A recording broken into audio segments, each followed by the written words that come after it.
이스라엘 백성들에게 우리에게 이제 레위기나 출애굽기도 마찬가지지만 레위기, 민수기를 통하여서 많은 말씀들을 어떻게 지켜라. 하나님의 선민이니까 그렇게 지켜야 된다. 그렇게 얘기를 하고 있는 거잖아요. 그렇죠? 그럼 우리는 창세기서부터 죄인 되어졌던 우리가 하나님의 말씀을 못 지킨다. 그렇게 얘기를 하고 오직 예수 그리스도 오실 그분 통하여서 하나님의 은혜를 입는다는 것을 말씀하고 있죠. 그러면 제가 이제 이 말씀을 정리해 나가면서 많은 계명들을 통하여서 우리가 율법이 각가지의 조항이 우리들에게 와줌으로 우리가 얼마나 많은 예수 그리스도를 통하여서 하나님의 은혜를 입어가고 있는 거예요. 왜? 이 많은 계명들을 우리가 지키지 못했고 누가 지켜주냐면 예수 그리스도가 지켜준다는 거죠. 그래서 오늘도 깨어있는 자란 하나님의 말씀, 하나님의 의문이 율법의 조항이 우리들에게 모든 것들이 우리들에게 와졌을 때에 우리는 그거 지켜내죠. 어느 날을 지키는 것 같은데 어느 날은 제 아래 머물러서 제 상태로 머물고 있더라. 그렇게 얘기를 하고 있는 거죠. 그렇다면 우리는 하나님의 율법을 지켜서 하나님 앞에 복을 받을 자가 아니고 예수님을 통하여서 우리가 복을 받는다는 사실을 우리가 꼭 기억해야 된다. 그 얘기입니다. 그래서 성경 전체를 통하여서 특별히 누가복음 24장을 통하여서 우리에게 말씀하고 있는 것은 구약의 모든 것들은 예수 그리스도를 증거하고 있다. 그렇게 얘기하고 요한복음 5장 39절을 통하여서 모든 성경이 그때는 신약 성경이 없었을까 예수 그리스도 한 분을 증거하고 있다. 그렇게 얘기를 하고 있는 거거든요. 그래서 그림자로 모양으로 예언으로 예수 그리스도를 언약하셨으니까 예수님이 오셔서 복음서를 통해서 하나님의 말씀, 하나님을 사랑하고 이웃을 사랑하는데 원수까지 사랑해 버림으로 말미암아 율법의 마침이 되셔서 예수 그리스도 한 분을 통하여서 그분의 은혜를 아느냐, 그분의 사랑이 그 생명이 오늘 우리 속에서 여러분을 컨트롤하고 있느냐. 죄를 졌을 때도 하나님의 말씀에 순종했을 때도 예수 그리스도가 여러분 안에서 은혜로서 감사로서 나오고 있느냐 그 얘기를 하고 있어요. 그것이 하나님은 죽은 자의 하나님이 아니고 산 자의 하나님이기 때문에 오늘도 산 생명을 갖고 있는 자들은 이 예수 그리스도의 그 말씀에 오늘 우리는 반응을 한다는 거죠. 죄에 대해서 반응을 하고 또 우리의 신앙을 고백하는 반응도 해나가고 근데 그 모든 것들이 율법의 마침이 되셨던 은혜와 사랑으로 우리에게 오므로 우리가 많은 계명과 많은 조명들을 통해서 율법의 의문에 대한 그 말씀들을 통해서 우리가 수만 가지를 향하여 하나님의 은혜를 입어가고 있구나. 그거 보셔야 된다는 거죠. 그러니까 우리의 마음속에 수시로 어떤 사람이 또 생각났다가 또 다른 사람이 생각났다가 또 하여튼 사방팔방으로 내 마음 안에서 생각이 나서 많은 생각들이 오잖아요. 그렇죠? 그럴 때마다 좋은 것이 생각나면 얼마나 좋겠어요. 그렇죠? 좋은 것들은 한두 가지고 정죄하고 판단하는 일들은 우리 안에서 얼마나 많이 일어나고 있느냐 그렇게 얘기를 하고 있는 거죠. 그러면 우리가 얼마나 많은 죄인들을 짓고 살아가고 있는지 알아야 된다 그렇게 얘기를 하고 있는 거예요. 그래서 거기까지도 여러분들이 이 율례를 통하여서 생활의 삶을 이웃을 사랑하는 그 계명들을 통해서 오직 한 분 그리스도를 통해서 은혜를 입어가고 있구나 그것을 깨달으셔야 된다 그 얘기입니다. 그래서 25장은 이스라엘 백성들이 이웃과 살아가면서 이웃과 더불어 살아가면서 공정한 판례, 공정한 율례, 그래서 뭐 공정한 저울 추위에 대한 얘기, 손해를 끼쳤을 때 어떻게 하는 얘기. 어저께 우리 공부했잖아요. 이웃에게 이제 정죄를 당하고 심판을 고소를 당했을 때 매를 맞아야 된다는 얘기. 근데 그 매는 누가 맞아주시겠다고요? 예수님이 맞아주시겠다. 그렇게 얘기를 했던 것처럼 그렇게 이웃과 공정한 판결에 대한 율례를 말씀하고 있다. 그 얘기입니다. 그래서 이스라엘 백성에게 전초를 주고 싶어서 하나님이 하시는 말씀은 뭐냐면 신명기 24장 18절입니다. 너는 애굽에서 종이 되었던 일과 네 하나님 여호와께서 너를 거기서 속량하신 것을 기억하라. 이러므로 내가 내게 이 일을 행하라 명하노니. 이스라엘 백성에게 이웃을 향해서 어떻게 하나님을 사랑하고 이웃을 사랑할 것인가에 대한 그 명령을 주셨는데 이웃을 사랑하는 것이 마땅한 것은 애굽에서 바로 밑에서 종으로 살았던 너네들을 하나님께서 여호와께서 양 잡아서 이스라엘 백성 유월절에서 유월절 어린 양이 그들을 구속했다는 거죠.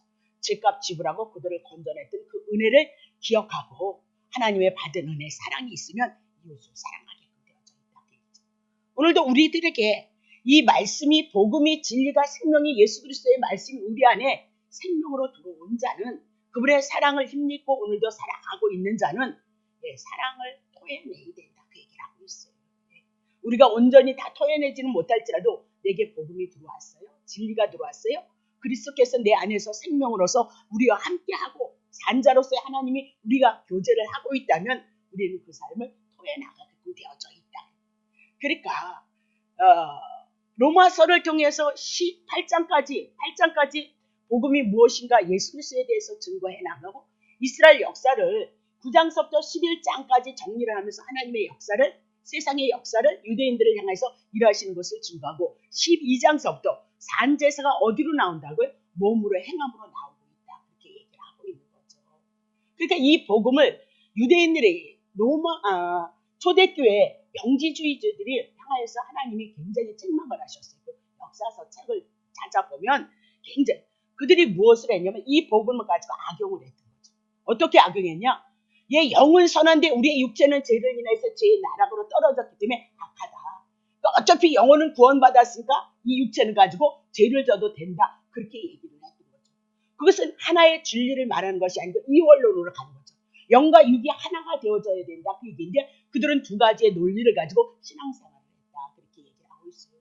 그러니까 정말 복음에 대한 은혜가 와줬으면 연약해도 감사하고 넘어져도 감사하고 그리고 그 감사가 우리들에게 더더욱 감사가 되어져서 예수 그리스도 한 분을 통해서 은혜를 입어가기 때문에 그 사랑을 토해낼 수밖에 없다는 거. 그래서 복음을 여러분이 사용하시고 이용하시면 안 된다. 그 얘기를 하고 싶은 거예요. 그래서 이것을 해석해 나가는데 이스라엘 백성은 하나님 앞에 은혜를 입었고 그 사랑을 입은 것이기 때문에 마땅히 이웃을 사랑하는 것 그렇게 우리들에게 말씀하고 있는 거죠. 자, 그러면 이스라엘 백성은 구속 언약 백성이 되어졌기 때문에 이방인들하고는 달라야 된다는 거예요. 여러분도 예수 그리스도를 통하여서 구원에 대한 그 하나님의 은혜가 있다면 이방인들과는 분명히 구별된 삶을 살아야 된다. 그 얘기를 하고 있죠. 그래서 그들이 가나안 땅에 들어가서 7 족속을 멸하는 것은 뭘 말하는 거야? 육의 세력을 멸하라. 죄의 세력을 멸하라. 그렇게 얘기를 하고 가나안 7 족속 죄에 대한 얘기는 우리 심령 속에 있다는 것을 여러분 기억하셔야 돼요. 이 육에 있는 이 마음에 있는 것들이 어떻게 나오는 거예요? 여러분의 삶으로 통해서 나오고 있다. 그래서 우리는 죄로 인해서 넘어질 때마다 복음을 통해서 하나님의 은혜를 입고 죄사함을 받았으니까 감사함으로 하나님 앞에 나올 수밖에 없는 거 아니겠느냐? 그렇게 얘기를 했어요. 그래서 구약에는 모세를 통해서 시내 산에서 하나님의 백성이 되어지니까 하나님의 나라의 법이 있어야 되잖아요. 나라를 세우기 위해서 대한민국에 뭐가 있어요? 법이 있는 거예요. 그러면 하나님의 나라가 되어진 이스라엘 백성에게도 법이 필요하단 말이죠. 그래서 악을 절제하고 하나님이 원하시는 뜻을 향하여 살아가는데 지키지 못했으므로 복음을 주고 성막을 주셨던 이유가 거기에 있다. 그렇게 얘기하고 모세를 통해서 시내산 언약이 이루어졌다. 그렇게 얘기를 하는 거죠. 자, 그러면 신약에 와서는 우리는 어떻게 이 법을 이룰 것이냐? 요한복음 13장 34절. 우리에게 새 계명 지금 그럼 구약엔 옛 계명이었기 때문에 우리가 지킬 수 없었다. 모세를 통해서 지킬 수 없었다. 그래서 새 계명 복음을 너희에게 주노니 서로 사랑하라. 그리스도를 통해서 하나님의 은혜하심과 은총이 왔으면 어떻게요? 사랑의 관계로 이루어져 나갈 것을 말씀하고 내가 너희를 사랑한 것 같이 이렇게 하나님이 이스라엘 백성을 사랑했던 것 같이 신약의 예수 그리스도를 통해서 우리를 사랑한 것 같이 너희도 어떻게 해요? 사랑하라. 그렇게 얘기를 하고 있어요. 그래서 사랑하지 못했기 때문에 누가 사랑해 주셨어요? 예수 그리스도가 원수까지. 그래서 거슬림돈을 받아야 돼. 우리는 하나님의 은혜를 입을 수 있는 그 자격을 충분히 가진 자들이다라고 그렇게 얘기를 하고 있는 거죠. 그래서 구약의 이스라엘 백성은 의문, 조항 이렇게 다 잘라서 나누어서 이거 지켜라 그렇게 얘기를 하고 있지만 신약에는 무엇으로요? 사랑으로 행하면 된다. 사랑으로 율법의 조문을 향해서 이것이 아니라 통틀어 그냥 우리는 사랑이라는 것을 전제로 해서 우리의 삶을 고백해 나가면 된다. 그렇게 보면 되는 거죠. 그러니까 마음에 시비가 있을 때 여러분과 나나 똑같아요. 내가 내 안에서 사랑이 발동이 되어지고 있는가 아니면 의문이 율법이 내게 발동이 되어져서 사람을 향해서 정죄하고 결국은 의문을 통해서 율법으로 내가 정죄하고 판단하는 일에 많이 있음을 여러분과 내가 발견하게 되어진다는 거죠.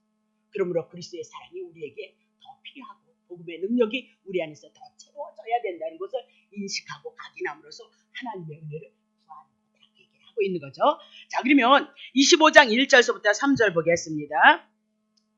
사람과 사람 사이에, 그렇죠. 사람과 사람 사이에서 이웃과의 관계를 얘기하는데, 시비가 생겨서 재판을 청하거든 재판장은 그들을 재판해서 제사장들이요, 의인은 의롭다 하고 악인은 정죄를 당할 것인데, 악인에게 태형이 합당하거든 재판장은 그를 엎드리게 하고 그 죄의 경중대로 약하고 큰 거에 따라서 여수히 자기 앞에서 때리게 하라.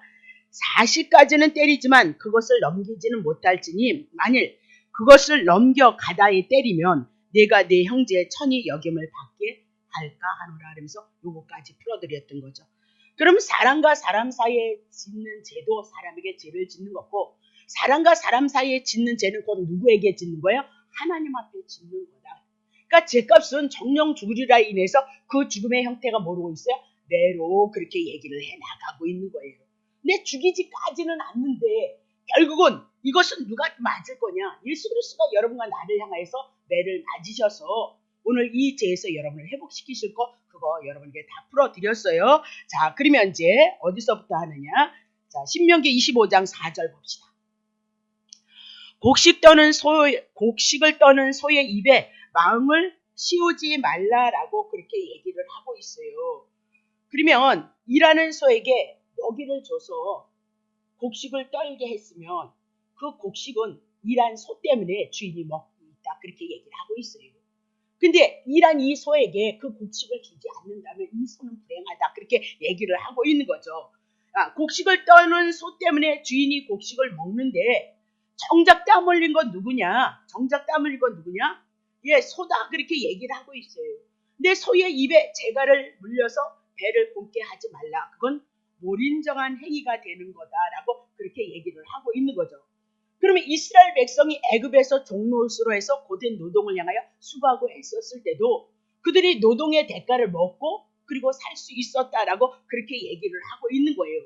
그렇다면 거기서 너네들 출애굽시켰던 하나님의 은혜를 기억하고 그 은혜를 붙잡고 오늘도 일하는 소에게 먹이는 것은 당연한 것이 아니겠느냐라고 그렇게 얘기를 하고 있어요.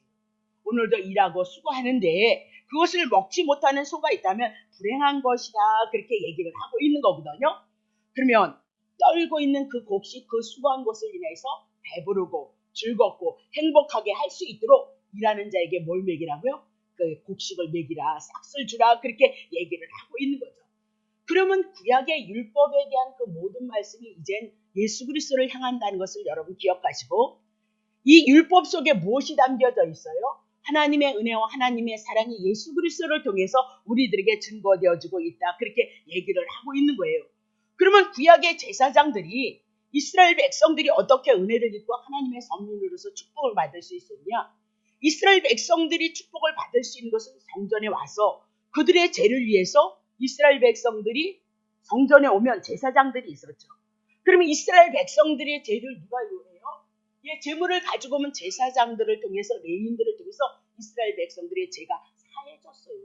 그래서 하나님의 은혜를 입었다라고 그렇게 얘기를 하고 있는 거거든요. 그러면 하나님의 성막에서 일하는 제사장들이나 레위 지파는 누가 그들의 생활비를 담당했냐? 11지파가 11조를 갖다가 됨으로 말미암아 그들이 하나님의 성전에서 헌신하고 봉사해서 이스라엘 백성들의 죄를 용서받음으로 말미암아 이스라엘 백성들이 하나님의 은혜를 입을 수 있었다라고 그렇게 얘기해서, 구약의 성막에서 있는 제사장들을 통해서 이스라엘 백성은 죄의 용서를 받고 하나님의 축복을 받을 수 있었다, 그 얘기예요. 그러니까 하나님의 성전에서 일하는 자들이 너무 귀하다, 그 얘기죠. 제사장도 그렇고 레위인도 그렇다라고 그렇게 얘기를 하고 있는 거예요. 그러면 지금 이 얘기는 뭐냐면 하나님의 성전에서 일하는 자들을 향하여서, 수고하고 애쓰는 자들을 향하여서 그들을 입에 재갈, 이렇게 해서 양식을 주는 일이 없도록 하라, 그 얘기를. 안 주는 일이 없도록 그렇게 하라, 그 얘기예요. 결국은 말라기에 오면 그들이 온전한 11조를 드리지도 않았지만 이스라엘 백성이 타락이 될 집으로 11조를 드리지 않았어요. 그러니까 제사장들이 생명이 있을 동안 먹고 살아야 되잖아요. 근데 성전 밖으로 나가서 육신에 먹을 것을 향해서 일함으로 말미암아 하나님 앞에 이스라엘 백성의 죄를 용서를 받지 못하는 일들이 있었고요. 그래서 성전이 닫히는 역사가 있었다라고 그렇게 얘기를 해요. 그래서 결국은 구약의 말라기를 통해서 성전의 문이 닫힘으로 말미암아 400년 동안 암흑의 시간이었던 것을 우리들에게 말씀하고 있다, 그렇게 얘기를 하고 있죠. 그러면 이것이 신약에 와서는 어떻게 되어지냐? 오늘도 복음을 전하는 목사나 복음을 인하여서 수고하고 헌신하는 뭐죠? 전도자들, 선교사들 이런 분들을 향해서 결국은 교회에서 뭐예요? 생활비를 책임져야 된다. 왜냐하면 그 생활이 책임이 안 되어지면 결국은 뭐예요? 하나님의 일도 충실히 할 수 없고 세상에 나가서 또 충실히 할 수 없고 그리고 이 복음의 진리 생명의 말씀을 성도들이 온전히 받지 못하면 우리가 이렇게 충만하게 그리스도를 알아가고 몸부림을 쳐도 우리 안에 얼마나 연약함이 많이 있느냐 그렇게 얘기해요. 그러니까 둘 다 실패할 수밖에 없다는 것을 우리들에게 말씀하고 있다. 그렇게 얘기를 하죠. 자, 고린도전서 9장 4절입니다. 우리가 먹고 마시는 건이 없겠네요. 사도 바울이 주님 앞에 부름을 받아서 일을 해나갔을 때 분명히 교회에서 책임을 져줘야 된다 그 얘기를 해놓거든요. 먹고 마실 건 당당히 있다 그 얘기를 하고 있어요. 자, 5절 봅니다. 우리가 다른 사도들과 같이 주의 형제들과 게바와 같이 자매된 아내를 데리고 베드로는 아마 아내를 데리고 다니면서 복음을 전했어요.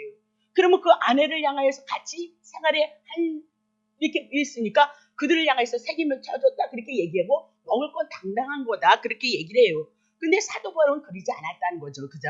6절 보세요. 어찌 나와 바나바만 일하지 아니할 건이 없느냐. 그들도 당당하게 받을 건이 있다 그렇게 얘기를 하는데 7절 누가 자비량으로 병정을 다니겠느냐. 그러니까 대한민국의 군사로서 부름을 받을 때 그 군인들은 누가 책임져줘요? 군인으로 있을 때는 나라에서 책임을 져주는 거 아니냐. 먹고 마시고 입는 거. 자, 누가 포도를 심고 그 실과를 먹지 않겠느냐. 포도를 왜 따느냐. 열매를 맺기 위한 것이 아니겠느냐. 누가 양떼를 기르고 그 양떼의 젖을 먹지 않겠느냐. 8절 내가 사람의 예대로 이것을 말하는 것은 율법도 이게 이제 율법은 뭐예요? 신명기에서 그렇게 말씀했잖아요. 일하는 자에게 뭐예요? 자갈과 소의 멍에를 매지 말라 그 얘기죠. 9절 모세의 율법에 곡식을 밟아 떠는 소에게 망을 씌우지 말라 기록하였으되 하나님께서 어찌 소들을 위한 것이냐 그 얘기죠. 소들을 위한 것이 아니고 하나님의 성전에서 일하는 자들을 향해서 지금 말씀하고 사도 바울과 같이 베드로와 같이 하나님의 복음을 향해서 일하는 자들을 향해서 내가 비유로 말씀하고 그림자로 말씀한 것이 아니냐 그 얘기입니다. 자 10절 전혀 우리를 위하여 말씀하심이 아니냐 과연 우리를 위하여 기록한 것이다. 밭 가는 자는 소망을 가지고 그죠? 가는 거예요. 밭에서 양식 얻기 위해서 가는 것처럼 곡식을 떠는 자와 함께 어떻게 해요? 곡식을 떠는 자, 곡식을 향해서 열매를 맺기 일하고 있는 자들을 향해서 함께 소망을 가지고 지금 떠는 것이다. 자, 11절 우리가 너희에게 신령한 것을 뿌렸은즉 너희의 육신의 것을 거둔 것이 과하겠느냐 그렇게 얘기하면서 2절 다른 이들도 너희에게 이런 권을 가졌거들만 하물며 우리일까 보냐 그러나 우리가 이 권을 쓰지 아니하고 범사에 참는 것은 그리스도의 복음이 아무 장애가 아유 저들이 싹쓸 먹으니까 저렇게 하겠지 그렇게 생각할까봐 권을 안 쓴다는 거예요. 그렇다고 사도 바울이 교회에서 도움을 그거는 아닌 거예요. 물론 장막을 져서 복음을 전하기는 했지만 고린도 전후서 서신서에는 이 모든 성경에는 물질에 대한 이야기를 그렇게 많이 다루질 않아요. 오직 한 분 예수 그리스도를 드러내고 있는데 신약서에 와서는 물질에 대한 얘기를 해요. 그리고 사도 바울도 복음을 전함으로 말미암아 많은 후원자들이 있었던 건 로마서를 끝에 가서 제가 다 정리를 못 해드렸지만 그런 것들이 고린도 전서나 로마서를 자세히 들어가면 있는데 저는 그런 것을 나중에 이제 신약 성경을 여러분에게 다루어드릴 때 그 물질의 얘기가 나오면 그때는 하겠지만 어쨌든 그렇다는 겁니다. 자 13절 보세요. 성전에 일을 하는 이들은 성전에서 나는 것을 먹고 그럼 구약에서 제사장과 레위인들은요 11지파가 그들의 11조를 드림으로 말미암아 그것을 먹고 이스라엘 백성이 제 용서를 받아서 하나님의 은혜를 누릴 수 있었도다라고 그렇게 얘기하면서 이들은 제단과 함께 나는 것을 너희가 알지 못하느냐. 14절 이와 같이 주께서도 복음을 전하는 자들이 복음으로 말미암아 어떻게 해요? 살 것을 말씀하고 있다. 그렇게 얘기를 해요. 그러면 지금 신명기 25장 4절에 다시 넘어옵니다.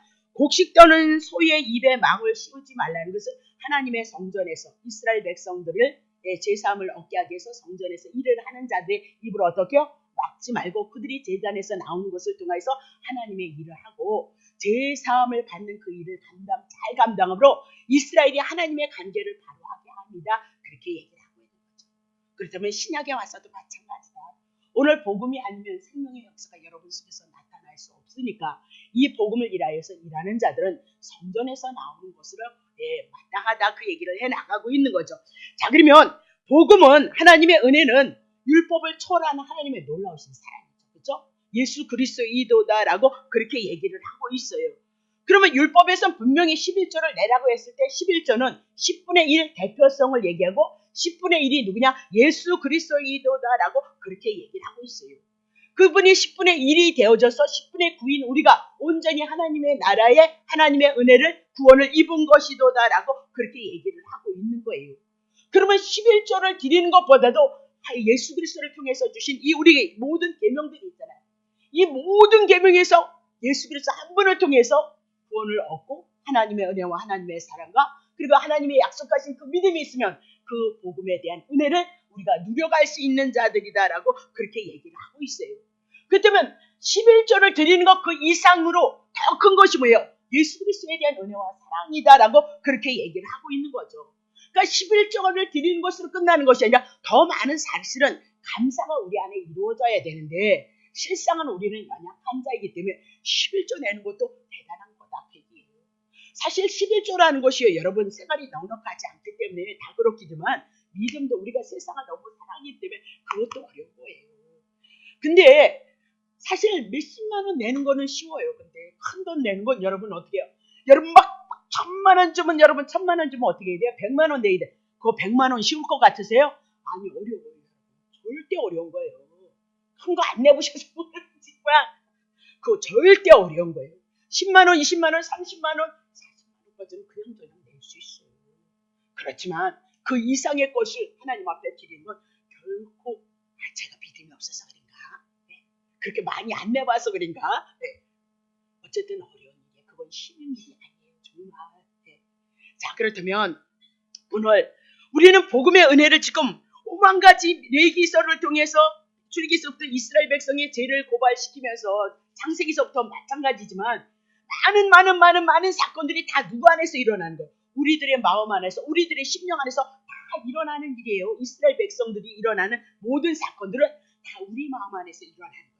그러면 이 5만 가지 모든 죄 그리고 이스라엘 백성의 역사를 통해서 그들이 얼마나 죄를 많이 졌는지 우상 숭배를 얼마나 많이 하는지. 그럼 우상 숭배가 뭐예요? 탐심이단 말이에요. 그럼 우리 안에 수많은 탐심이 일어나는 거잖아요. 수많은 탐심이 일어나고 있어요. 그 많은 죄를 누구를 통해서 용서를 받고 있어요? 예수 그리스도를 통해서 우리가 용서를 받고 있는 거예요. 그러면 11조보다 더 이상의 귀한 은혜가, 귀한 사랑, 귀한 축복이 우리들에게 허락이 되어졌다는 것을 여러분 기억하시고 오늘도 복음의 은혜는 아주 많이 누리기를 원하는데 감사는 너무너무 인색합니다. 신앙은 여러분이 받은 은혜를 여러분 무엇으로 토해내든 여러분의 마음으로 이웃을 향하여 사랑을 토해내든 여러분이 연보를 하나님 앞에 하든 무엇으로 토해내야 여러분이 행복하단 말이에요. 주의 사랑을 토해내야 여러분이 행복할 수 있다. 그렇게 얘기를 하고 있어요. 그러면 율법의 마침 되신 예수 그리스도의 그 은혜를 실제로 누리는 자들은 그 은혜를 누릴 수가 있어요. 왜 그러면 믿음으로 고백해 나가지 않기 때문에 여러분이 더 진전이 없는 거예요. 많은 것을 알지만 그것이 여러분의 삶으로 은혜로 사랑으로 더해져 나가지 않으니까 답답한 거예요. 실제로 여러분 속에서 임마누엘로 함께 하시는 역사가 나타나지 않으니까 여러분 설사 안 나타난다 해도 내가 이름 없이 빚도 없이 주의 사랑을 고백해 나가면 여러분 영혼 속에 뭐가 있어요? 기쁨이 있죠. 즐거움이 있단 말입니다. 자, 야고보서 2장 20절. 아하 허탄한 사람아 행함이 없는 믿음이 헛거인 것을 헛거인 줄 알고자 하느냐. 그렇게. 결국은 믿음이 없어서 말씀에 불순종했던 아브라함도 독자 이삭을 바치라니까 하나님이 모든 걸 다 하신다는 것을 믿고요. 독자 이삭을 바쳤어요. 거기에 이르는 것이 우리들이에요. 네. 물론 예수 그리스도에 대한 얘기지만 허탄한 사람아 행함이 없는 믿음이 헛거이신 것을 알고자 하느냐. 1절. 우리의 조상 아브라함이 그 아들 이삭을 제단에 드릴 때 행함으로 말미암아 의롭다 하심을 얻고 여러분의 행함이 꼭 뭐예요? 예수 그리스도를 고백하는 거예요. 은혜를 나누든 사랑을 나누든 하나님 앞에 헌신을 하든 하나님 앞에 연보를 하는 이 모든 것은 여러분이요 그리스도를 대한 그 은혜를 아는 신앙을 여러분이 고백해 나가고 있는 거예요. 네. 자, 2절 보세요. 내가 보거니와 믿음이 그의 행함과 함께 일하고 행함으로 믿음이 어떻게? 온전케. 그럼 행함이 없는 거요. 온전케. 왜 우리가 염려하고 걱정하느냐? 믿음이 없기 때문이에요. 그분을 신뢰하지 못하기 때문이에요. 그럼 우리는 제가 늘 강조를 이 믿음이 우리 안에서 은혜의 역사를 이루기 위해서 반드시 말씀 되시는 예수 그리스도가 우리 안에 채워지고 그 말씀이 우리 안에서 성령으로 그분께서 우리 안에서 내주하셔서 우리를 이끌어 가셔야 돼요. 예수님이 무엇을 원하시는지 알잖아요. 여러분이 행해야 되고 행하지 않아야 될 것이 무엇인지 여러분이 안다니까요. 하다못해 이 입으로 이 바구니를 해서 힘을 봤을 때 어떤 일이 일어나느냐? 여러분에서 벌써 뭐가 나와요? 부끄럽다 이렇게 나오는 거죠. 그러니까 하나님 죄송합니다. 이것도 우리 행함에 속하는 얘기다. 그렇게 삶도 마찬가지인 거죠. 믿음에 대한 고백도. 자, 3절 봅니다. 3절이요. 이에 성경에 이른바 아브라함이 하나님을 믿으니 이것을 의로 여기셨다는 말씀이 응하였고 그는 하나님의 벗이라 칭함을 어떻게 받았나니 그렇게 얘기를 하고 있어요. 행함으로 의롭다함을 받은 그를 향해서 뭐예요? 벗이라 그렇게.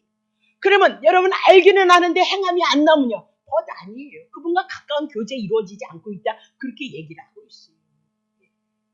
주옵소서 하지 말고 그분을 믿는 그 믿음 안에서 여러분의 삶을 고백하면 어떡해요? 그 말씀이 여러분 삶 속에서 터가 되어주고 때가 되어주면 나오는 거죠. 그렇죠? 4절 봅니다. 이러보건대 사람이 행함으로 의롭다 하심을 받고 믿음으로만은 아니야. 믿음이 복음이니까. 아니요. 복음의 은혜가 말씀을 그렇게 못 읽는 거예요. 괴로워서요. 성령이 내주하시는 사람은 괴롭다니까요. 사도 바울이 탄식했잖아요. 자, 5절 보세요. 이와 같이 기생나합이 사자를 접대어 다른 길로 가. 이건 목숨을 걸었던 거거든요. 초대교회 예수님의 제자들은 어땠어요? 목숨을 걸었던 거거든요. 하나님의 은혜를 입어보니까 행하름을 의롭다 하심을 받은 것이 아니냐? 6절. 영혼 없는 몸이 죽은 것 같이 행함이 없는 것은요. 이미 죽은 것이기 때문이다. 그렇게 얘기를 하고 여러분의 인본주의를 초월하셔야 돼요. 네. 죽고 사는 문제는 누가 하실 거라고요? 주님이 하실 일이에요. 여러분이 살고자 하면 여러분 죽는 거고요. 여러분이 죽고자 하면 예수님을 위하여 더불어 함께 숨겨지기를 원한다면 주님이 여러분을 살릴 것을 말씀하고 있다. 그렇게 얘기를 해요. 그래서 자꾸 이제 처음에 우리가 복음을 받으면서 이 복음에 대한 이해가 잘못되어졌을 때는 사람들이 뭐 얘기해요? 율법. 그건 율법. 예, 그렇기도 해요. 그렇기도 해요. 근데 이제 복음의 은혜가 오면 내주하시는 성령님이 내 안에서 말씀하시고 생각하시고 깨닫게 하심으로 말미암아 내게 옳은 것이 무엇인지를 알게 해요. 그래서 거기에 순종해 나아간다. 아니 초대교회는 예수님의 제자들이 다 도망갔어요. 죽을까 봐요. 예수님 십자가에 있을 때. 근데 성령을 받고 나서는 초대교회는 날마다 모였거든요. 우리 교회는 왜 날마다? 분명히 말씀이 좋은 줄 저는 그렇게 생각을 하는데 최선을 다해서 말씀을 준비해오니까 말씀이 좋고 그 말씀은 예수 그리스도예요. 근데 왜 그렇게 평일날 못 오시냐? 물론 피곤해서 못 아마 복 받는다고 막 그러면 여러분 난리. 왜? 교회에서 성령의 역사 있잖아요. 왜? 그럼 거기에다 복 받는다 얘기를 했으면 여러분 난리를 죽였을 거예요. 현세적인 걸 여러분의 것을 채운다고 했으면 아마 여러분 가만히 안 있었을 거예요. 안 그리나? 나만 집사 때 그랬나? 막 복 준다고 능력 준다고 해서 맨날 뒤집어져서 전 다녔거든요. 전 새끼도 없었고 남편도 없었어요. 너무 무지해가지고. 나만 잘하면 주님이 다 해결해 주신다 그래가지고 저 신학교 갔다 오면 우리 애들이 지하실에서 떨어져 있어가지고 기다리고 있어가지고 동네 사람이 저를 부르고 그랬어요. 애들이 그냥 지네들이 그냥 돌아다니는 거죠. 의미가 없으니까 돌아다니는 거예요. 그냥 신학교 갔다 오면 4시 5시 되어지잖아요. 그러면 걔네들은 이제 제가 3학년 때 갔거든요. 그 어리니까 막 돌아다니는 거예요. 그러면 어디 가서 굴러 떨어져 있기도. 밤이면 기도하러 가면 걔네들 뭐예요? 어리니까. 하나님 은혜인 줄 알아요. 이거 그때는 이런 게 있었어요. 성냥이죠, 성냥. 카페트에다 그 카페트를 그런 일이 한두 번이 아니에요. 그냥 서랍 있는데 높은 데 올라가가지고 인질이가 떨어져가지고 코피가 절절. 그런 건 다 반사였어요. 여러분이 안에서 그렇지. 남편이라는 사람은 해마다 이러면서 뭐 먹었어요? 라면 끓여 먹었어요. 집에 뜯고 뭐 귀신 쫓는다고 사람은 귀신아 나가라 그러니까 못 들어오는 거예요. 그러면 딱 다시 돌아다니면서 와가지고 뭐라 그러냐면 귀신 다 쫓았어? 그리고 와서 라면 끓여 먹고. 난 바쁘니까. 난 나가야 되니까. 근데 얼마나 공한 말씀이 없으니까 얼마나 공한지. 얼마나 힘든지. 은사 사역하는 게 너무너무 힘들었어. 왜? 말씀이 없는 데다가 사람들은 그걸 기대를 하고 있으니까. 아니 그것도 하나님이 하실 땐 하는 거고 안 하실 땐 그분 마음대로 안 하시는 거잖아요. 그러니까 그 짐을 내가 다 짊어져야 되는 거예요. 뭐 기도를 많이 안 해서 능력이 안 나타나 막 이렇게 얘기하고 온 사람을 충족을 시키려니까 여기까지. 그래서 결국은 신앙 다 잃어버리고 신앙 갖다니 말씀이 없으면 기가를 누려요. 말씀이 없으면 고단해요. 말씀이 없으면 가난할 수밖에 없는 거예요. 예수 그리스도가 없으면 가난할 수밖에 없다니까요. 예수가 없는데도 부유하다? 그런 사람은 정말 불행한 사람이에요. 오늘 우리가 현실적으로 조금 덜 있어도 이렇게 예수 안에 붙잡혀서 살아가고 있는 것이 얼마나 복이냐 말입니다. 그거 여러분 능력자인 거예요. 네?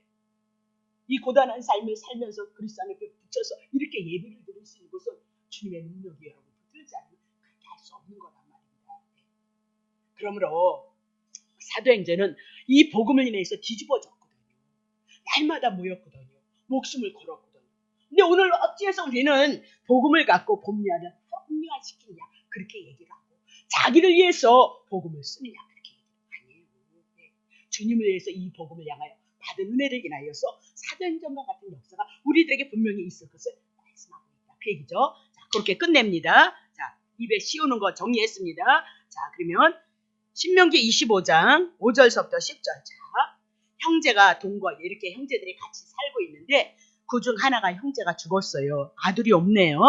그 죽은 자의 아내는 나가서 타인에게서 시집가지 말고 그 남편의 형제 그에게로 들어가서 그를 취하여서 아내를 삼아 그의 남편의 형제에 대한 그 의무를 그에게 다하라. 자식이 없으니까 그 아내 되는 자에게 가서 그 형의 자식을 낳아주라 그 얘기잖아요. 예, 우리 이제 루키서 가서 자세히 살필 거예요. 사색이 끝나면 해나갈 거거든요. 자, 6절 보세요. 그 여인이 낳은 첫 아들을 그 죽은 형제의 후사를 잊게 하고 그 이름을 이스라엘 중에서 끊어지지 않게 하라.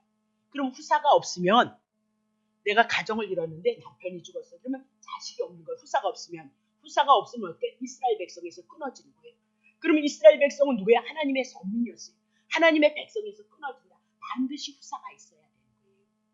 그래서 누가요? 다른 형제가 이제 생각나는 거죠. 우리의 형제 대신 누가 올 거예요? 예수 그리스도가 오셔서 생명의 대를 이어줄 것을 말씀하는데 자 7절 보세요.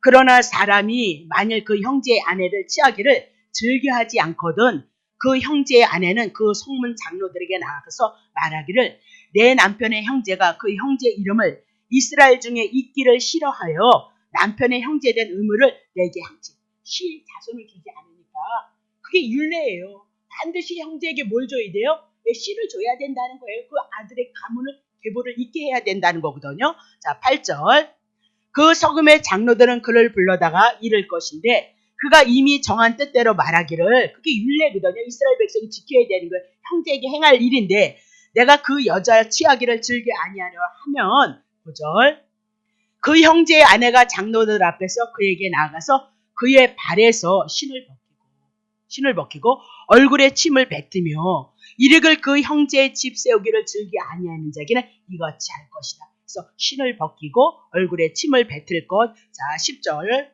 이스라엘 중에서 그의 이름을 신 벗긴 자의 집이라 칭할 것이니라 라고 그렇게 얘기를 하고 있어요.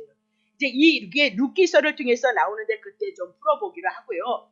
그러면 왜 이렇게 사는데 남자가 죽었다는 거예요. 그래서 씨를 뒤에 후손을 이을 수가 없어서 후손이 없는 자는요. 이스라엘에서 어떻게 끊겨진 자다. 하나님의 선민에서 끊겨진 것이다 라고 그렇게 얘기를 해요.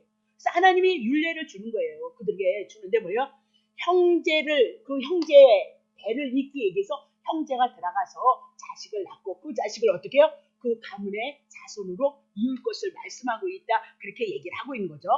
그러면 이스라엘 중에서 끊어진다. 하나님의 백성, 언약 백성인데 후사가 없이 죽는 것은 언약 백성에서 끊어진다. 그렇게 얘기를 하고 있습니다. 그럼 왜 먼저 후사도 있지 않고 죽었느냐? 죄 때문에 죽었다. 그 왜 후사도 잊지 않고 왜 죽었느냐? 죄 때문에 죽었다. 그 얘기를 해나가고 있는 거죠. 그러므로 히브리서 12장 22절 하나님의 나라 하나님의 선민에는 누가 들어가느냐? 그러나 너희가 이룬 것은 율법에 의해서 이룬 것이 아니라 복음을 인하여서 너네들이 다다른 것은 시온산이라는 거예요. 그 시온산은 뭐예요? 하나님의 성전이 있는 것, 하나님 앞에 구원을 입는 것. 근데 살아계신 하나님의 도성인 하늘의 예루살렘 천만 천사.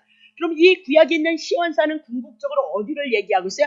하나님의 도성 천국을 얘기하고 있는 거죠. 히브리서 풀었어요. 하나님의 나라를 구약에는 시온산으로 풀고 신약에서는 하나님의 도성, 하나님의 나라, 천국, 하늘에 누구요? 예루살렘으로 풀고 있는 거예요. 그래서 천만 천사와 23절 하늘에 기록한 장자들의 총회. 하나님의 나라는 누가 들어가 있을까요? 하나님의 기록한 장자들만 하나님의 총회 모임에 들어갈 수 있다. 교회, 그들이 장자들이 총회가 누구예요? 교회. 그리고 만민의 심판자이신 하나님과 온전케 된 의인의 영들이 어디에 들어가요? 하나님의 나라에 들어갈 것. 그래서 하나님의 나라는 장자들의 총회인 것을 말씀하고 있다. 그렇게 얘기를 하고 있어요. 그러면 하나님의 나라는 장자들의 모임이다라고 그렇게 얘기를 해나가고 있거든요. 그러면 출애굽기 13장 2절 이스라엘 자손 중에 사람이나 짐승이나 물어나고 초태생은 다 거룩히 구별려서 내게 돌리라. 이는 내 것이다. 그러면 이스라엘 출애굽기 12장을 통해서 이스라엘 백성이 출애굽했어요. 출애굽했단 말이죠.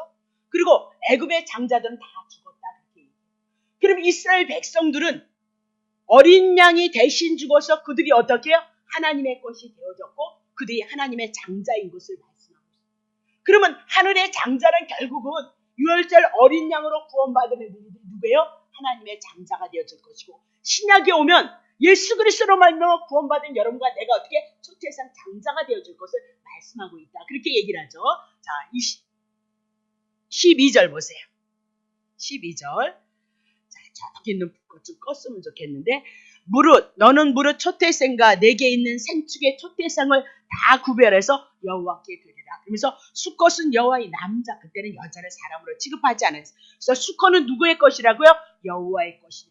그러니까 12장에 출애굽한 그들은 다 누구의 것이요? 여호와의 것이요, 초태생이요, 장자요, 그렇게 얘기를 하고 수컷 그렇게 얘기를 하고 있단 말이죠. 자, 15절. 그때 바로가 강팍하여 우리를 보내지 아니하며 여호와께서 애굽 나라 가운데 처음 낳은 것을 사람의 장자로부터 생축에 처음 낳은 것까지 다 죽이신 거로 초태생 수컷은 다 여호와께 희생으로 드리고 우리 장자는 다 대속하니. 그러면 장자는 이스라엘 백성 구원받은 이스라엘 백성을 장자로 풀고 있더라. 그렇게 얘기를 하고 장자를 통해서 누가 들어가는 거예요? 예수 그리스도가 하나님의 맏아들로 와서 그 아들을 통해서 유월절 어린 양을 통해서 이스라엘 백성이 첫것이 되어지고 장자가 되어져서 하나님 나라에 들어갈 것을 말씀한 건 그림자다. 그 얘기를 하고 있죠. 그렇죠? 로마서 8장 29절. 하나님이 미리 아신 자들로 또한 그 아들의 형상을 본받게 하게 하여 미리 정하셨는데 이는 그로 많은 형제 중에 맏아들이 되게. 예수 그리스도가 이 땅에 뭘로 와요? 장자로. 그래서 우리는 장자 안에 속한 자가 되어져서 예수 그리스도로 말미암아 우리가 장자 안에 속함으로 말미암아 우리가 하늘의 장자의 모임 속에 구약의 이스라엘 백성들이 유월절 어린 양으로 구원받은 그들이 하나님의 장자 안에 들어갔던 것처럼 예수 그리스도를 통해서 우리가 맏아들 대신 예수 그리스도를 통해서 하나님의 총회 장자의 몸에 들어간다. 그렇게 얘기를 하고 있는 거거든요. 그럼 보세요. 장자를 통해서 하나님의 언약의 백성이 되어질 것, 하나님의 총회에 들어갈 것을 말씀. 그러면 나오미가 왜 자식이 없는데 후사를 잇느냐? 창세기 38장 룻기서를 통해서 우리가 이제 다말에 대한 사건도 이어지는데 결국은 뭐가 없어요? 아들이 없기 때문에, 후사가 없기 때문이다. 장자가 없기 때문이다. 그래서 그들이 애굽애굽 한 것은 못 돼요. 한나가 왜 울었어요? 자기에게 장자가 없기 때문에, 아들이 없기 때문에, 후사가 없기 때문에 언약 백성에서 그가 끊어질 걸 알았기 때문에 아들을 달라 그렇게 얘기해요. 끊어지는데 누구로? 아들을 통하여서 하나님의 언약 백성이 되어줄 것을 말씀하고 죄인인 여러분과 나는 하나님을 떠났고 하나님 남편 대신 그분을 떠났기 때문에 누가 죽었어요? 남편이 죽은 자요. 남편을 잃어버린 자다. 그렇게 얘기를 하고 있어요. 그러므로 구약에는 여호와 하나님께서 이스라엘 백성을 위해서 남편이 되셔서 회복하시는 거, 신약에는 예수 그리스도가 우리의 남편이 되셔서 맏아들이 되셔서 우리가 그를 믿음으로 하나님의 장자들의 모임 속에 들어갈 수 있는 것을 우리들에게 말씀하고 있다. 그렇게 얘기를 하고 있는 거죠. 그래서 한나에 대한 사건, 그리고 이제 룻기서를 통해서 우리가 나오미에 대한 사건을 통해서 어떻게 장자 아들의 사건이 이루어지는가 그때 이제 자세히 살펴보리라 그렇게 봅니다. 자, 창세기 38장 1절부터 3절까지만 해볼까요? 38장이요. 38장 1절. 그 후에 유다가 자기 형제에게 내려가서 아둘람 사람 히라에게 나아가니라. 2절. 유다가 거기서 가나안 사람 수아라 하는 자의 딸을 보고 그를 취하여 동침하였는데 그가 잉태의 아들을 낳으며 유다가 이름을 에리라 하고 이렇게 쭉 하면서 결국은 첫 아들이 죽음으로 다말이 어디로 들어가? 시아버지와의 관계를 맺어서 자식을 낳는 사건이 있다. 그렇게 얘기를 하고 있는 거예요. 자, 그러면 이런 모든 것들은 윤리적으로 있을 수 없는 일인 거예요. 윤리적으로. 그러면 윤리적으로 보면 안 되고 결국은 구약에 아들이 없으므로 장자가 없으므로 이스라엘에서 끊겨지는 그 죽음에 대한 사건을 누구를 보여주는 거예요? 예수 그리스도를 통해서 하늘의 총회의 장자들의 모임에 어떻게 들어가고 있는가. 하나님의 구속적인 그 사건을 우리들에게 계시하는 거지 성경을 가지고 선하니 악하니 그것으로 푸시면 안 된다. 그 얘기하고 있죠. 그렇죠? 그래서 결국은 윤리적인 문제가 아니라 하나님께서 자손 주신다고 말씀하시고 그 자손을 통해서 자손을 번성하겠다고 그렇게 말씀하셨던 거예요. 결국은 신약에 와서 예수 그리스도로 오심으로 말미암아 예수 그리스도 그 장자 되신 예수 그리스도를 통해서 우리들이 하나님의 아들이 되어주고 온 세상에 예수 그리스도를 통해서 많은 자손들이 하나님의 자녀들이 번성할 것을 말씀하고 있는 것이 성경이다. 그렇게 보시면 되는 거죠. 자, 그래서 마태복음 1장 3절 봅니다. 마태복음 1장.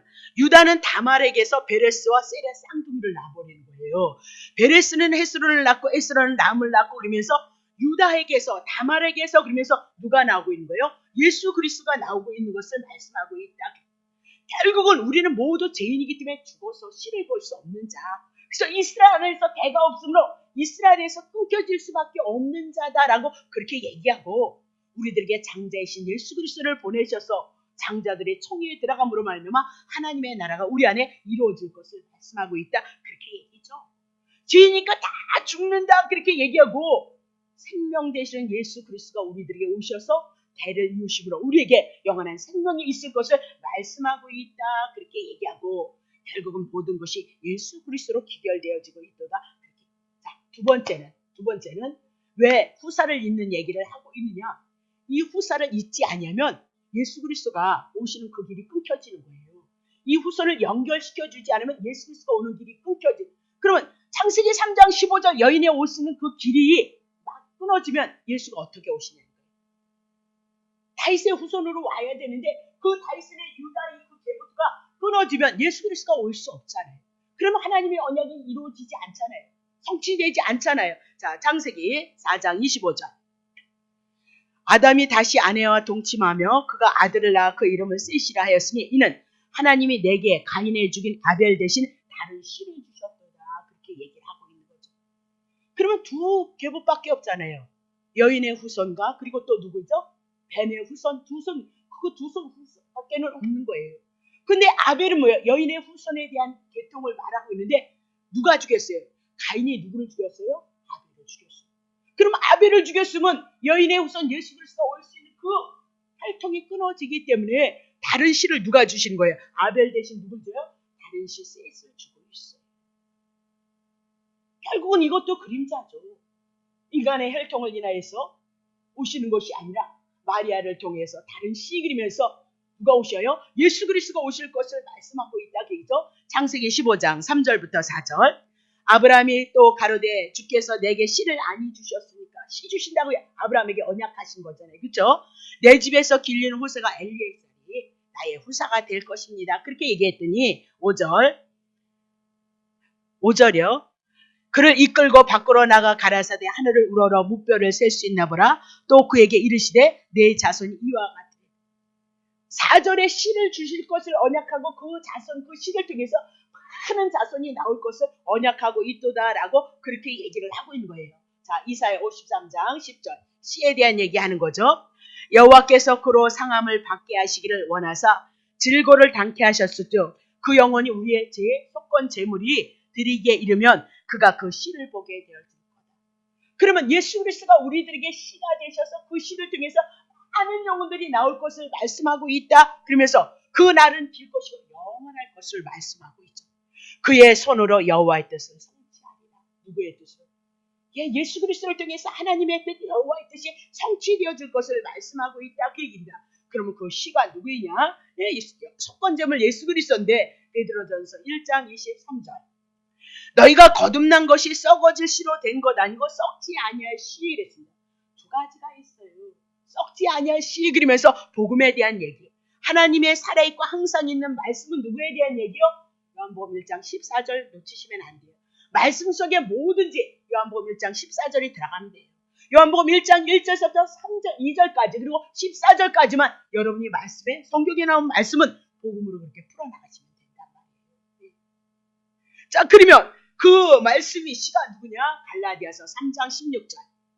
이 약속들은 아브라함과 그 자손에게 말씀하신 건데 여럿을 가리켜 그 자손이라 하지 아니고 8명 있었다니까요. 근데 오직 하나를 가리켜서 뭐요? 내 자손 누구예요? 씨예요. 그가 누구라고요? 예수 그리스도인 것을 우리들에게 말씀하고 있구나. 그렇게 얘기를 하고 있는 거죠. 자, 그러면 마태복음 13장에서 씨 뿌리는 비유를 해요. 세 가지, 네 가지를 향해서 뭐 길밭이 있고 메마른 밭이 있고 무슨 어쩌고저쩌고 씨에 대한 얘기를 하고 밭에다 씨를. 그러면 그 씨는 누구에 대한 얘기예요? 예수 그리스도를 이 땅에다 심는 얘기를 해 나가고 있어요.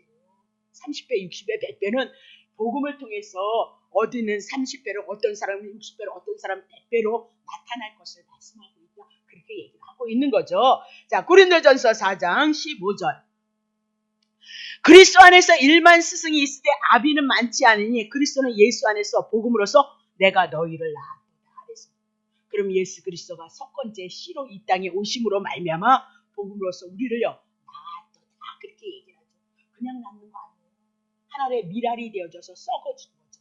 어떻게 해요? 십자가에서 우리의 죄 허물을 도말하시고 율법 지켜내심으로 말미암아 우리를 낳았다. 그렇게 얘기하고 어디인들 그리스도의 은혜와 그리스도의 사랑이 없겠느냐? 그렇게 얘기를 해나가고 있는 거죠.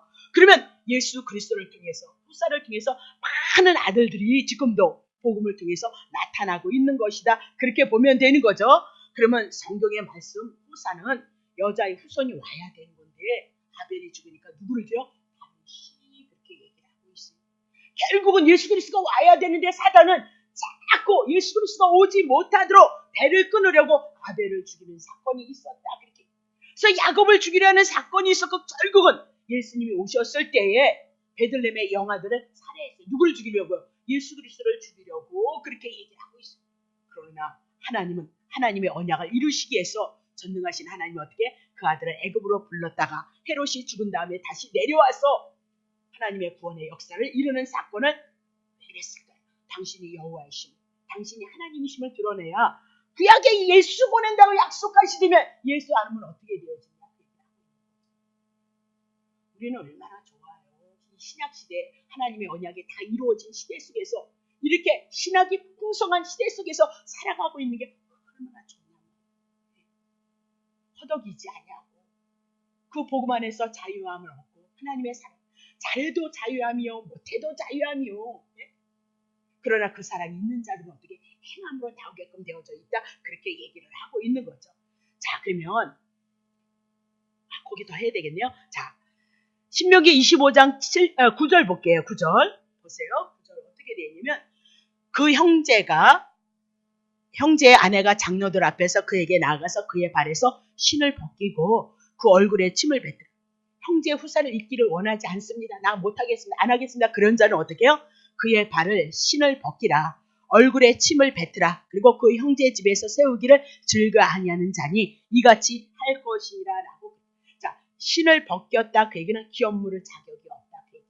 하나님께서 그에게 하나님의 은혜, 하나님의 축복 빼앗아 가겠다. 하나님의 도우심이 없을 것, 저주받을 것을 말씀하고 있다. 그 얘기를 하고 있죠. 신을 벗겼다가 중요해요. 그러니까 그 인생의 여정에 하나님의 축복이 있을 수 없음을 말씀하고 있다. 결국은 이것이 이제 율법으로 떨어지는데 나중에 또 할게요. 루키서는. 두 번째, 침을 뱉을 것, 모욕을 줄 것, 부끄러움과 수치를 당할 것. 그럼 부끄러움과 수치는 언제 있었어요? 선악과 따먹음으로 부끄러움과 수치, 그렇게 얘기하고 죄의 상태, 하나님의 율법을 지키지 못함으로 그는 어떻게 부끄러움과 수치를 받아서 이스라엘 백성에게서 쫓겨날 것을 말씀하고 있다. 그렇게 얘기하면서 죽은 형제의 가문을 세우는 것, 그거 원하지 않고 있다.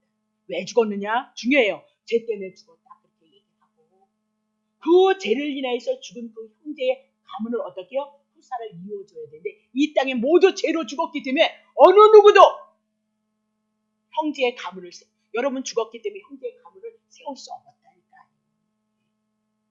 그렇다면 누가 하실 것이에요? 예수 그리스도죠. 자, 누가복음 15장 11절부터 24장 조금만 오셨네? 그러면 좀 풀게요. 자, 처음 오셨으니까. 또 가라사대 어떤 사람이 두 아들이 있는데 둘째가 아비에게 말하되 아버지여 재산 중에서 내게 돌아올 아버지도 안 돌아가셨는데 막 분깃을 달라고 그렇게 불량자인 거죠. 그렇죠? 그 아비가 살림을 각각 나눠줬어요. 왜냐면 모른다는 거예요. 이렇게 돌아올 걸 알았을까요? 지업령에 먹을 거 알았을까요? 몰랐을까요? 하나님 몰랐을까요? 알고도 남아요. 근데 왜 허락하느냐? 모르는 거예요. 모르기 때문에 알라고요. 그래서 허락하는 거예요. 여러분들이 욕심 탐심을 가지고 여러분대로 뜻대로 되어주세요. 얘 허락하는 거예요. 그것이 진리가 아니고 생명이 아니라는 걸 알게 하기 위해서 허락하신다. 그래서 어디가 터질 수밖에 없다는 거예요. 자, 3절. 그 후 며칠이 못되어 둘째 아들이 재물을 다 모아가지고 먼 날에 거기서 허랑방탕하여 재산 아버지 거 다 허비했다. 그 얘기죠. 그 존재는 그런 존재라는 거예요. 그 속에서 그러므로 그렇다 그 얘기를 하는 거죠. 나타난 거죠. 14절. 다 없이 한 후에 그날에 크게 흉년이 드는 거죠. 하나님이 그 아들 깨닫게 하려고 뭐 하는 거예요? 흉년 들게 하는 거죠. 자, 저가 비로소 궁핍한지라 5절. 가서 그 나라 백성 중 하나에게 붙여 사니 그가 저를 들러보내어 돼지를 치게 했고요. 돼지를 치게 했다는 뭐예요? 죄인 중에 부정한 짐승과 함께 살아가고 있는 그 모습인 거예요. 그죠? 6절. 저가 돼지 먹는 지엄 열매로 배를 채고자 돼 그것도 못 먹는다. 그렇게 얘기해요. 그 죄 아래 팔렸으니까 마귀가 그를 죽이고 멸망시키는 일을 한다니까요. 허락하신다니까요. 그래야 돌아오거든요. 하나님의 사랑하는 자들은. 7절. 이에 스스로 돌이켜 그때서야 내 아버지께 양식이 풍족한 품꾼이 얼마나 하면 나는 여기서 죽여 죽겠구나. 그래서 사사기 때 이스라엘 백성이 범죄한 거예요. 죽을 것 같으니까 회개를 한다니까요. 그러니까 회개하게 하기 위해서는 어떻게 해요? 깨닫게 하시는 방법이요. 사랑의 징계예요. 여러분. 8절. 내가 일어나 아버지께 가서 이르되 아버지여 그때서야 내가 하늘과 아버지께 내가 짓는 죄는 하나님 앞에 짓는 죄다. 그 얘기를 하죠. 자, 9절. 지금부터 아버지의 아들이라 일컬음을 감비해 죄졌으니까 아버지 아들 아니에요. 그래서 나를 품꾼의 하나로 보소서 하리라 하고 20절. 이에 일어나서 아버지께로 돌아가니 아직도 상거가 뭔데 아버지는 저를 보고 지금 기다리고 있는 거예요. 주님도 기다리는 거죠. 예수 그리스도 보내시고 우리를 향해서 어떻게 해요? 이제 나오나 저제 나오나 기다리고 있는 거예요. 자, 21절. 아들이 가라되 아버지여 내가 하늘과 아버지께 죄를 얻었으니 지금부터는 아버지 아들, 아버지 아들 아니에요. 제 아들 마귀의 종이에요. 자, 21절, 22절. 아버지는 종들에게 기대 근데 그를 어떻게 좋은 옷을 입히네요. 그리고 뭐요? 손에 가락지를 끼고 발에 신을 모든 걸 다 아버지의 자녀로 회복시키고 있단 말이죠. 그죠? 3절. 그리고 살찐 송아지를 끌어다가 잡으라 우리가 먹고 죽이다. 잔치한 거죠. 그러면 이 아들이 왜 그냥 돌아와요? 송아지가 죽는 거예요. 예수 그리스도가 죽어서 이 죄인이 돌아와서 하나님의 은혜를 누릴 것을 말씀하고 있다. 그렇게 얘기를 하고 있는 거잖아요. 그러면 아까 신을 벗기고 침을 뱉으며 제 안에 있는 모습 그렇게 얘기를 하고 있는 거잖아요. 지금 신명기 25장 7절도 그는 어떻게 해요? 무너진 자기의 형제의 기업을 세우지 못하고 있도다. 근데 하나님이 보내신 자 하나님의 아들 예수 그리스도를 통하여서 다시 회복시키는 송아지의 사건을 들어서 우리들에게 복음을 제시해 나가고 오늘 말씀. 자, 그러면 히브리서 2장 11절. 거룩하게 하시는 자와 예수님인 거죠. 우리를 거룩하게 했죠. 거룩하게 함을 입은 자 우리요. 다 하나인 거예요. 다 하나님으로부터 예수 그리스도가 왔고 하나님에 의해서 예수 그리스도를 통해서 우리가 하나가. 그러므로 우리는 뭐라고요? 형제. 그래서 부르기를 부끄러워. 그럼 다 죽어 있는 자는 형제의 집을 세우지 못하는데 누가 세워줄까라고요? 예수 그리스도가 오셔서 우리의 형제가 되어줌으로 죽어서 후사가 없는 예수 그리스도가 없어서 장자가 없어서 심판받아야 되는 우리에게 예수 그리스도가 오셔서 우리를 어떻게 후사로 세우실 거예요. 씨가 되실 거예요. 장자들의 기업에 들어가게 하실 것을 말씀하고 있다. 그 얘기죠. 히브리서 9장 15절입니다. 이를 인하여 예수 그리스도를 인하여 그는 새 언약의 중보이니 이는 첫 언약 때의 범한 죄를 속하려고 율법 아래 있었던 그 죄를 속하려고 죽으신 거예요. 그냥 후사되는 거 아니에요. 네? 그냥 우리가 세워지는 거 아니에요. 부르심을 입은 자들이 하나님 앞에 창세 전에 부르신 여러분과 나를 부르신 그들로 하여금 뭐가 있어요? 영원한 기업, 하나님의 자녀, 하나님의 자녀니까 하나님의 나라 기업을 얻게 하시는 것이 모든 성경의 내용이다라고 그렇게 얘기를 해요. 자, 에베소서 2장 20절. 너희는 사도들과 신약의 12 제자들과 선지자 구약의 선지자들 터 위에 세우심을 입은 자 우리가. 그래서 구약엔 선지자들을 통해서 예수 그리스도를 증거했고 신약인 사도를 통해서 복음을 증거해서 우리가 세움을 하나님 앞에 세워진 자예요. 순자죠.